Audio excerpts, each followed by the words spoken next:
I was halfway through making dinner when I heard someone walking across my bedroom floor. I froze with the knife still in my hand, not because it was loud, because it sounded normal. Just slow footsteps.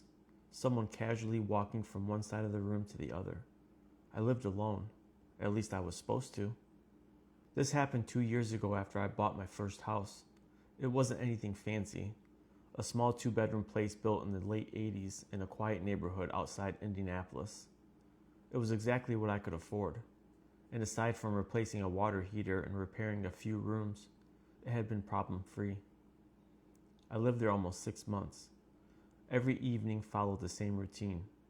I'd get home around 5:30, throw my keys on the kitchen counter, let my dog Cooper into the backyard, start dinner, then spend the rest of the night downstairs watching TV. I almost never went upstairs until bedtime. That Thursday felt completely ordinary. Around 6:15, I was browning hamburger for tacos when I heard it.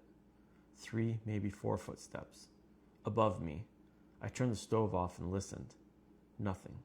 Cooper didn't react. He was asleep on his dog bed in the living room. I actually laughed to myself. Old house, I muttered. I had heard enough people blame strange noises on settling wood that I didn't think much of it. Until about 20 minutes later, I walked into the living room and happened to glance towards the staircase. The hallway light upstairs was on. I never leave it on. I remember staring at it for several seconds trying to convince myself I'd forgotten. Maybe I had gone upstairs after work. Maybe I'd grabbed a hoodie. Maybe. But I couldn't remember doing it. I walked upstairs. Every room was empty. Closets, bathrooms, guest room, nothing. I shut the hallway light off and went back downstairs. That should have been the end of it. Around 9 that night, I was watching a baseball game when Cooper suddenly lifted his head. His ears perked up. Then he slowly stood, not barking, not growling, just staring at the ceiling. I muted the TV. There it was again. 1, 2, 3 footsteps, directly above me. This time I knew exactly where they were. My bedroom. I grabbed my phone and called my brother. Not because I thought someone had broken in, because I wanted someone to tell me I was overreacting. He answered, laughing. You finally losing your mind? I think someone's upstairs. He was quiet for a second. Did you check? Yeah. Check again. I hated that answer. I grabbed the fireplace poker and walked upstairs one more time. Every room was still empty. The windows were locked. Nothing looked disturbed. I felt stupid. I even laughed at myself again. Then I walked into my bedroom. The closet door was open. I always kept it closed. Always. It was one of those little habits you don't even think about. I stood there staring at it. The room was silent. I finally walked over and pulled the closet door open the rest of the way. Clothes, shoes, vacuum cleaner. Nothing else. I went downstairs feeling embarrassed. I actually apologized to my brother. He told me to get some sleep. Around midnight, I let Cooper outside one last time before bed. When he came back in, he refused to go upstairs. He'd never done that before. I picked up his leash, thinking maybe he'd hurt his paw. He planted himself on the floor, wouldn't move. I kept looking toward the second floor. I carried him upstairs. The second I set him down, he bolted back downstairs. I'd never seen a dog do that. I slept with my bedroom door locked at night.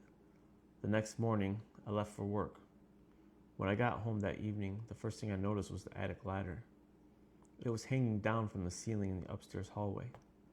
I never opened it. Not once. I climbed up just enough to shine my flashlight inside. There wasn't much to see.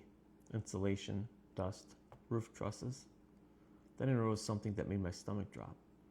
There was a narrow path pressed in the insulation. It led from the attic opening all the way across the house toward the space directly above my bedroom. Someone had been crawling up there, recently. The insulation wasn't covered in years of dust. It had been flattened. I climbed down immediately and called the police. 2 officers searched the attic. They didn't find anyone, but they did find several empty water bottles, protein bar wrappers, and a flashlight with fresh batteries. Someone had been spending time up there. The officers told me they occasionally saw cases where people entered vacant homes during construction and later returned after families moved in. I asked him the question that still bothers me. How long do you think someone was up there? He looked around the attic for a long moment before answering. Long enough to know your routine. I sold the house 8 months later. The buyers asked why I was moving so soon. I told them I wanted to be closer to work. That wasn't true. The truth is, even after the attic was cleared and every lock in the house was changed, I could never stop wondering something. Those footsteps I heard that first night, they weren't in the attic. They were on my bedroom floor, which means whoever had been hiding above me had already come down.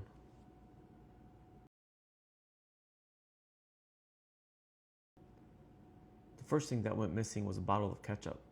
I know how ridiculous that sounds. If you asked me whether someone was secretly entering my house, ketchup would have been the last thing I blamed. I just assumed I'd forgotten to buy another bottle. This happened a few years ago after I rented a small duplex outside Louisville. It wasn't a bad neighborhood, mostly retired couples and young families. The place had 2 bedrooms, a detached garage, and a tiny fenced backyard. I lived alone. My routine was about as predictable as it gets. I leave work at 7:15 every morning, home by 5:30. Dinner, TV, bed. Nothing exciting. The ketchup thing happened about a month after I moved in. I opened the refrigerator to make burgers and realized it was gone. I searched every shelf. Nothing. I even checked the pantry. Then I convinced myself I'd probably thrown the empty bottle away without realizing it. A week later, the TV remote disappeared. I tore the living room apart, lifted couch cushions, checked under furniture. Nothing. 3 days later, it was sitting perfectly centered on the coffee table. I laughed. I honestly thought I was losing my mind. The little things kept happening. The kitchen chair would be pulled slightly out. The bathroom light would be on when I got home. One of my bedroom dresser drawers would be open an inch or two. Nothing dramatic. Nothing valuable ever disappeared. If anything, I felt like someone was just using the house. I never told anyone because I knew how it sounded. Eventually, I started taking pictures before leaving for work. I'd photograph the living room, the kitchen, the bedroom, then compare them when I got home. Most days, everything matched. Sometimes, it didn't. One afternoon, the blanket folded across my couch had been turned 90 degrees. Another day, the bathroom hand towel was hanging on the opposite side of the rack. Tiny things. Too small for police. Too strange to ignore. My sister convinced me to buy an indoor security camera. I pointed it towards the front door. The first week, nothing. Second week, nothing. I actually started feeling embarrassed. Maybe I was really imagining it. Then one Saturday morning, my landlord called.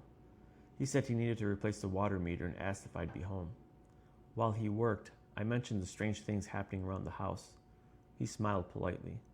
You'd be surprised how many people think they're being watched after living alone. I laughed. Then I asked him something that completely changed the conversation. How many spare keys are there? He stopped turning his wrench. What do you mean? The previous tenants, did they return all their keys? He didn't answer immediately. Instead, he stood up and frowned. I'm not actually sure. That afternoon, he checked his records. The previous tenants had been given 3 keys. Only 2 had ever been returned. He changed every lock before sunset. I remember sleeping better that night than I had in weeks. Nothing moved after that. No missing items, no open drawers, no lights left on. I started feeling ridiculous for even believing someone had been inside. About 3 months later, I was cleaning out the garage before winter. There was a small storage loft above the workbench. I never bothered to look inside. I climbed the ladder expecting old paint cans. Instead, I found a folding lawn chair, an empty water bottle, a flashlight, and a cigarette pack. I don't smoke. The detective who came out told me that the loft overlooked the kitchen through a small vent near the ceiling. Whoever had been up there could hear almost everything happening inside the house. I asked if they thought someone had been living up there. He shook his head. No. They didn't live here. They visited. That answer somehow felt worse, because living there would have meant they had nowhere else to go. Visiting meant they were choosing my house. The locks fixed the problem. At least I think they did. I've never had another chair move. I never lost another remote. But there's one habit that never broke. Every time I came home, before I put my keys down, I checked every room. Because once you've spent months wondering whether someone was inside your home while you were gone, you never completely stop wondering.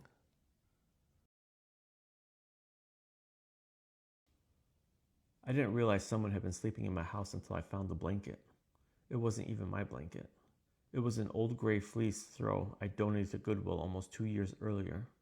I recognized the burn mark near the corner of where I'd accidentally dropped a candle on it years before. Somehow, it was folded neatly inside my guest room closet. This happened after my divorce. I bought a small 3-bedroom house because I wanted enough space for my daughter when she stayed with me on weekends. The third bedroom became the guest room that almost never got used. I probably opened that closet 3 or 4 times a year. The rest of the time, the door stayed shut. About 6 months after moving in, I started noticing little things. Nothing dramatic. I'd come home from work and the guest room door would be cracked open. I always assumed I left it that way. Sometimes the closet door inside the room would be open too. Again, I blame myself. Life gets busy. You stop paying attention. One Saturday morning, my daughter asked me something strange. "Dad, who's been sleeping in my room?" I laughed. "What are you talking about?" She pointed towards the guest room. "I heard somebody coughing in there last night." I told her she must have heard the furnace. Kids imagine things. At least that's what I wanted to believe. A few weeks later, I woke up around 3 in the morning because I thought I heard the door close somewhere downstairs. I walked through the entire house. Nothing. Every window locked, every door locked. I even checked the garage. Nothing. The next day, I bought one of those cheap magnetic alarms that chimes whenever a door opens. I put one on the front door, one on the back door. Nothing ever triggered. Life went back to normal. Then came the blanket. I opened the guest room closet looking for an extension cord. Instead, I found the folded gray blanket sitting on top of a plastic storage bin. I just stared at it. I knew that blanket. There was no question. I hadn't owned it in years. At first, I thought maybe my mom had brought it over.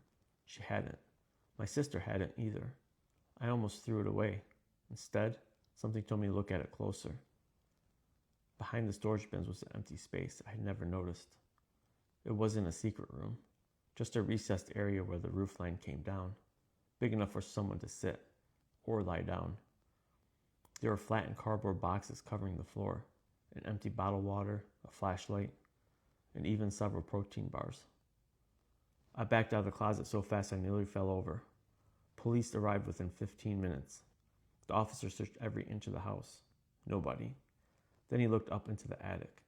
The access hatch was in the hallway just outside the guest room. When he came back down, he asked me a question that made my stomach turn. "Do you ever leave this window unlocked?" He pointed to the small window in the guest room. I told him sometimes I'd crack it open in the spring.